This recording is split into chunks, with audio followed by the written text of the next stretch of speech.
আসসালামু আলাইকুম, সবাই কেমন আছেন? আশা করি ভালো আছেন। আমি অনেক ভালো আছি, আলহামদুলিল্লাহ। আমি আছি রুম ইতালি।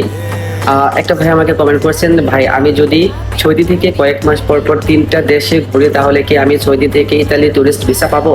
100% পাবেন। আপনি যদি 3টা দেশে ঘুরে থাকেন, তার যদি আপনি 3টা দেশের ইমিগ্রেশন আপনার পাসপোর্ট স্কিল থাকে, কিংবা আপনি 3টা দেশের ভিসা আপনি শো করতে পারেন, তাহলে এই ক্ষেত্রে সৌদি আরব থেকে আপনি খুবই সহজে আপনি ইউরোপের যে কোনো কান্ট্রির ভিসা আপনি অ্যারেঞ্জ করতে পারবেন। কিন্তু শুধু 3টা দেশে ঘুরলেই হবে না, এই ক্ষেত্রে আপনার ওইখান থেকে কিছু ডকুমেন্টসও লাগবে। যেটা হচ্ছে আপনার গুরুত্বপূর্ণ যে ডকুমেন্ট, সেটা হচ্ছে আপনার ওইখানের আইডি কার্ড। সৌদি আরবে যে আপনি ভিসায় আপনি আছেন, ওইখানে আইডি কার্ড লাগবে। আর দ্বিতীয়ত হচ্ছে আপনার ব্যাংক স্টেটমেন্ট লাগবে, যা আপনার হচ্ছে সর্বনিম্ন 3 মাস আপনার ব্যাংকের সাথে লেনদেন করছেন, এরকম যদি প্রমাণ দেখাইতে পারেন, তাহলে এই ক্ষেত্রে আপনি ভিসা অ্যারেঞ্জ করতে পারবেন, কোনো সমস্যা নেই। আপনি 100% ভিসা পাবেন। অবশ্যই বুঝতে পারছেন। ধন্যবাদ।